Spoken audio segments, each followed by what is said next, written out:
It's about time to set me free. I'm telling you boys need a couple of shots if you wanna hang with me. Let's get the party started. You know I'm ready to drink some beer. I'm hoping this place has a good strong roof. We're about to blow it out in here. With one hand on the saddle and the other in the air, crank up the music, gonna raise some hell with one hand on the saddle. Go on and get you a girl and take her to the dance floor. I'm telling you boys, and nothing girls want more than to have fun and then lose with one hand on the saddle. So on this episode, we're going to Rancho Los Abuelos on a hunt we took Dave Rukkus on.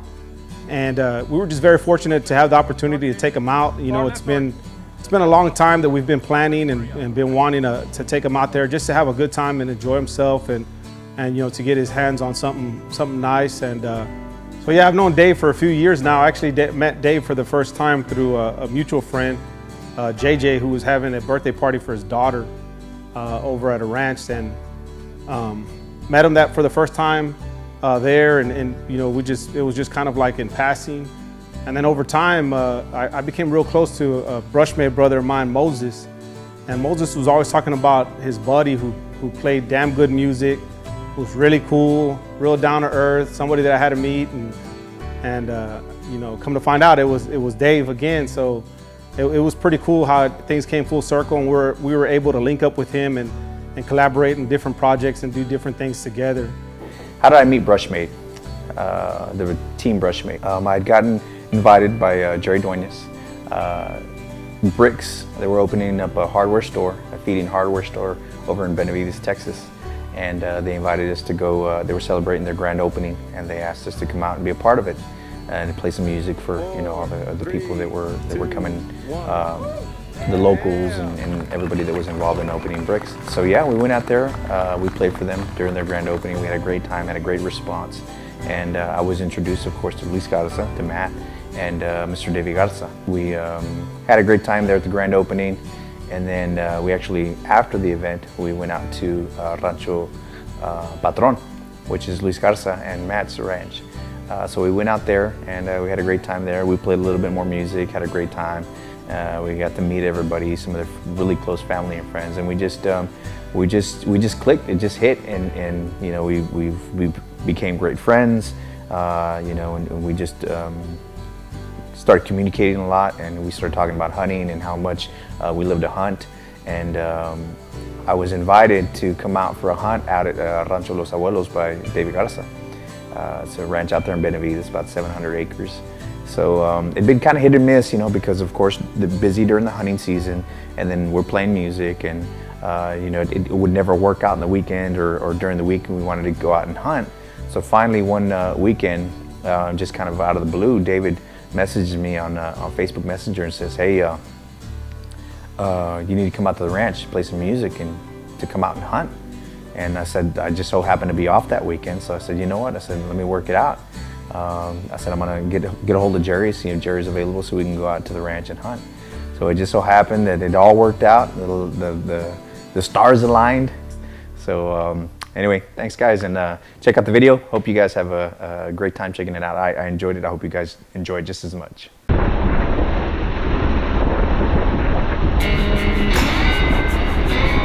Me, Jerry, Rukkus, we decided what they were doing, right? Not to complicate. Right?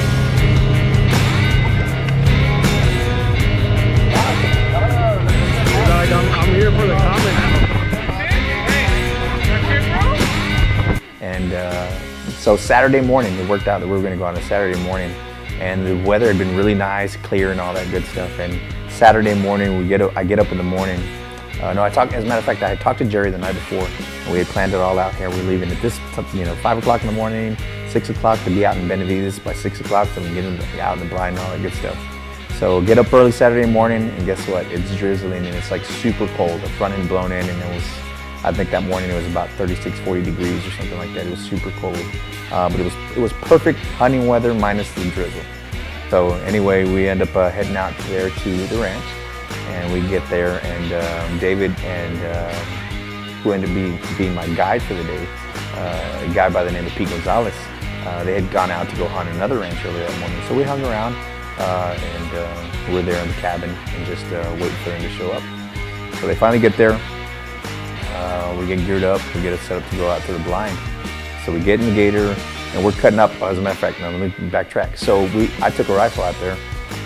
A buddy of mine, Moses, he's actually our manager, Moses Vasquez, because he knew that we were going to go out there, and he said, hey, I'd had some great luck with this rifle out at the 5G ranch, as a matter of fact. And he says, hey, take my rifle out there. This rifle's spot on. You know, let's you know, that way if something really nice comes out, make sure that you nail it. And he says, especially if you're going to film it. So I wanted to make sure that I was able to, you know, of course, to one-shot kill it, right? So Pete and Jerry, they say, hey, well, let's go out to the rifle range. Let's fire off a couple of rounds. Let's make sure that the gun is accurate. So we go out there, and it's still real cold and drizzling. So we go out to the rifle range, and I get set up. And so the way the rifle range is, it's kind of sloped downhill, and I'd say it's about 100 yards. And they got a, you know, backboard set up with the targets.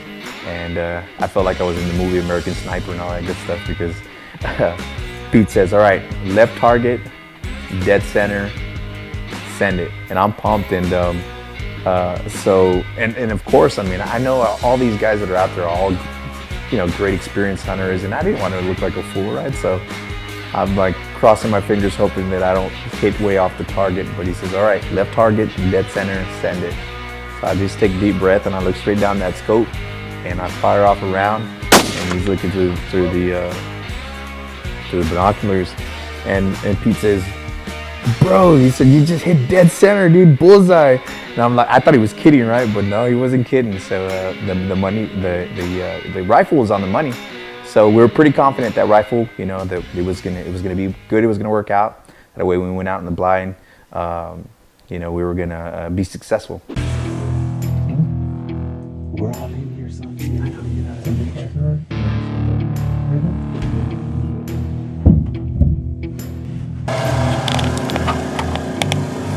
Here, just get over this way. Over here.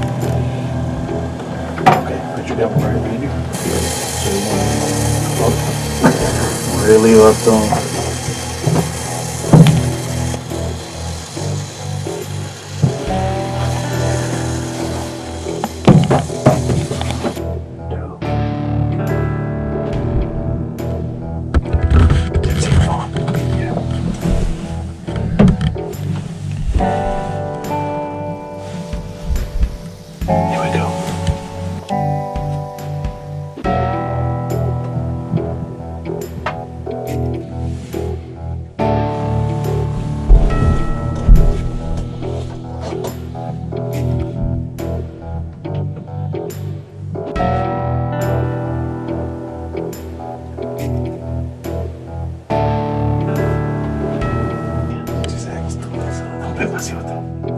What is it, man? So basically, I'm wait for something bigger. See what comes up. Yeah, he's run down from the run. So he's got that broken G3, so he's been fighting. So he'll be a good one to shoot off. He's not gonna go anywhere.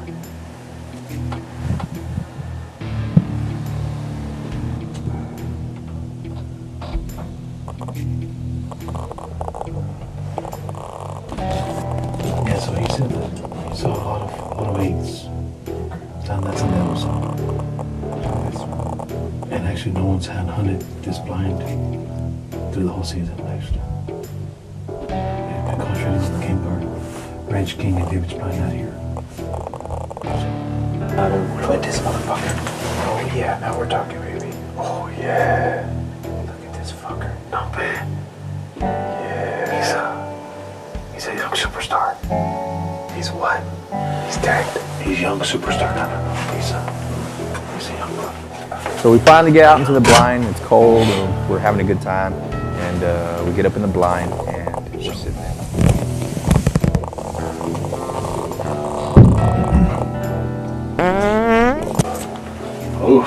So we're sitting there in the blind, and there was some javelinas coming out on the backside, and we're looking around at the different, you know, there was bucks moving, does moving, and out of nowhere, Pete blindsides us and just rips ass in this blind. Pete's fart smelled so bad, I swear he must have had at least a dozen rotten eggs. What did Pete's fart smell like? The way Jerry described it, it smelled like death. Hey, dude, go clean those, bro. I work at the fucking hospital, dude. I've learned to turn off my fucking nose, bro. Okay, that Jerry Hooker smells like death. What does it smell like? It smells like fucking death. Does it smell like biting? If you can turn a skunk inside out, it's pretty much what it smelled like. So, and I tell you, this is a real thing. So I work at a hospital, right? So, you know, I've experienced and I've smelled some really terrible things. So I know that as soon as I hear the noise or I know that something's gonna smell pretty bad, I've learned to turn off my nose. So yeah, Pete wasn't shy one bit, and he let one rip inside that nice insulated blind, and yeah, that was a rough one.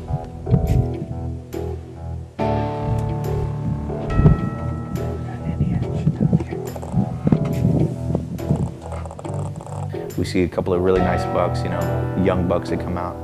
And then over to the left sendero from the deer blind, we see what looked like a 9-pointer. So on the sendero on the left side, I looked out towards the top there, and we saw a nice 9-pointer come out. And this guy, he was bad. He was heavy, his rack was heavy, he looked really nice, chocolate. When I first saw it, I thought it was an 8-pointer, but after we, you know, of course, looked through the scope and then to the binoculars, we saw that it was a 9-pointer, beautiful buck, tall, nice looking spread, and we're waiting there, and you know, I had cleared it through. My understanding was that I was cleared to kill an 8-pointer, so we wanted to make sure that it was okay. Once David gave us the okay that, you know, it was something that we can harvest.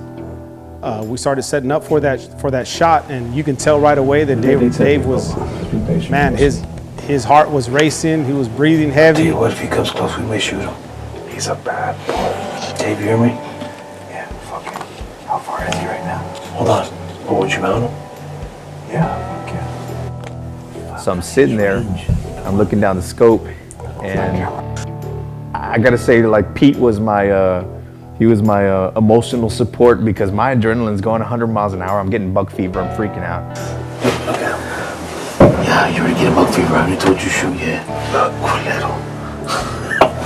Look at him in the camera right here. So Pete's like, look at me. You need to calm down. Just relax. Just, you know, don't be quick to pull the trigger. Make sure that you're confident. And, you know, he was really that, you know, making sure that my head was on straight before I fired off a round. He's tall and he's heavy. Nice. 307. Okay, look at me. Look at me. Because I feel you shaking. Oh shit, a fox ran across him. That's fine. Oh. So I'm ready to fire. I'm ready to go. And out of the left side of the brush of the sendero, a fox comes out and runs right in front of him, and he startles him, and the deer just runs off into the brush. That's fine. He'll come out. He'll come out. Hey, he'll come out. Come on. So we're all disappointed. I'm kind of a little disappointed, right? So we wait for a little while. You know, Pete's pretty confident. He says, "Hey, he'll come back." So we waited for about half an hour, almost an hour, I'd say. So, and then nothing, he never comes back out. So, you know, we gave up on that.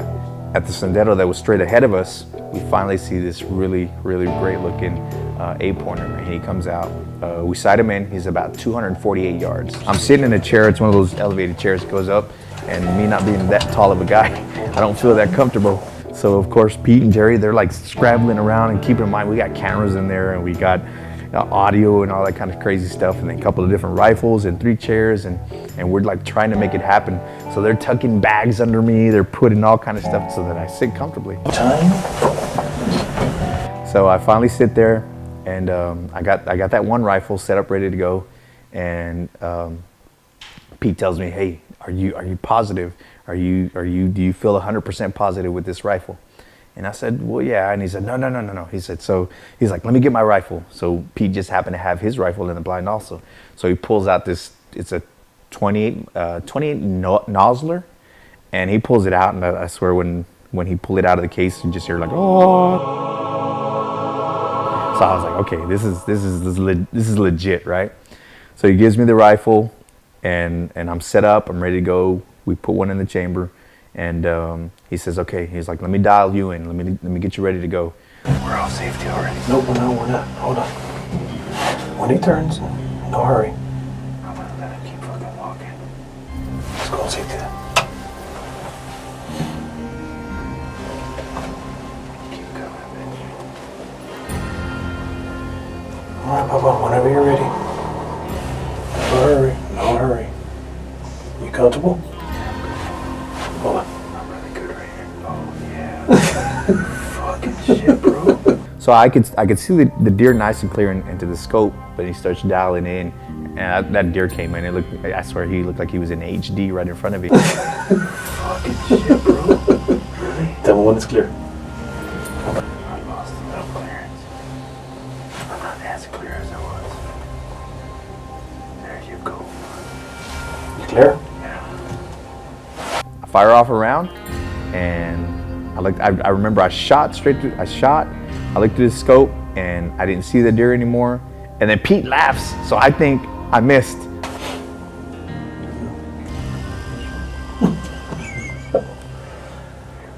Here we go.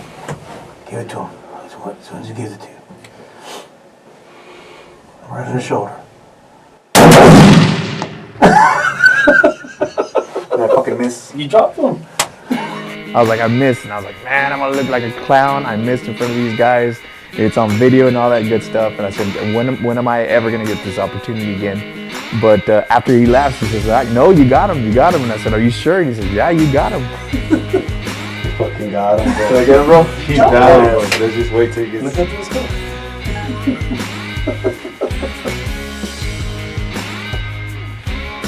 You don't see him?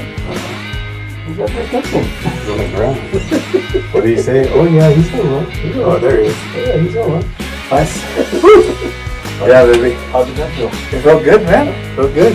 So sure enough, I looked through the scope again, and there he is, man. His beautiful 8-pointer laying there. So we take a walk out there to where he's laid out, and yeah, that was all she wrote, man. Fuck yeah.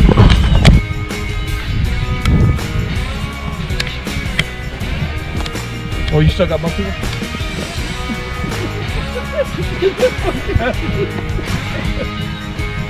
Chairs, musical chairs, and put in backpacks, and I'm good here. You want to use the Crossing his foot and sitting on his foot. How far was he? 248. And then, Yeah.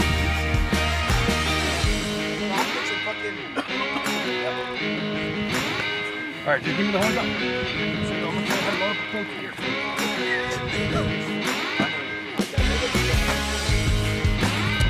I got it.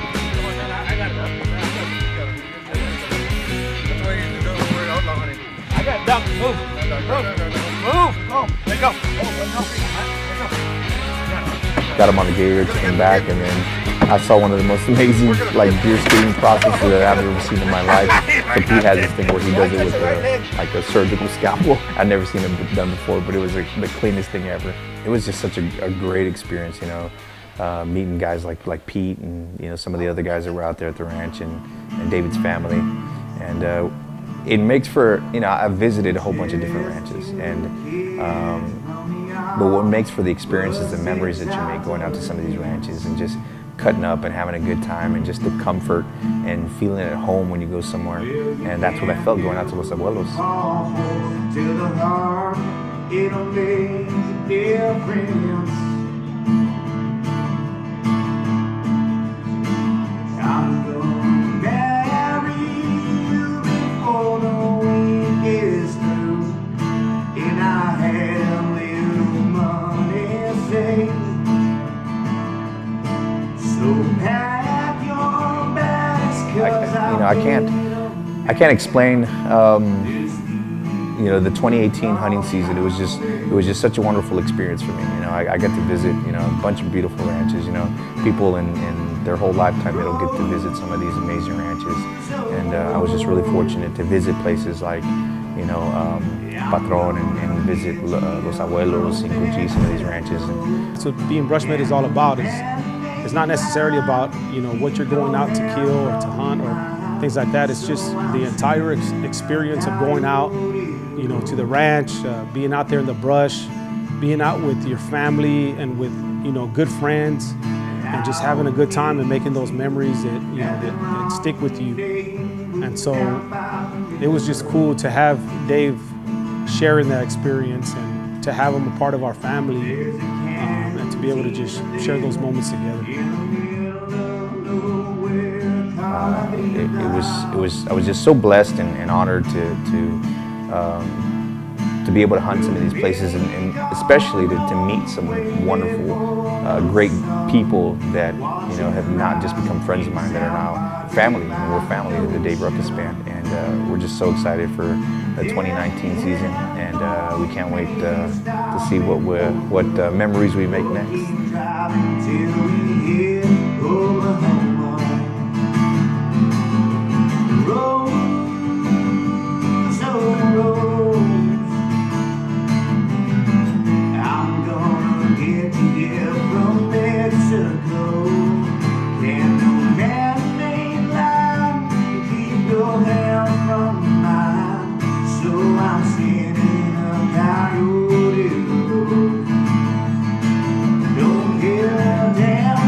And I want to send a big shout out to Pete, though, man. He really was a great, awesome guide, and you know, he made for the comfortable experience. And to all the team Brushmate, to David Garza, all them out there in Benavides, and Briggs, and everybody at Team Brushmate, man, they've just been so wonderful to the Dave Rukkus Band and to Team Rukkus, and I'm just forever grateful for those guys.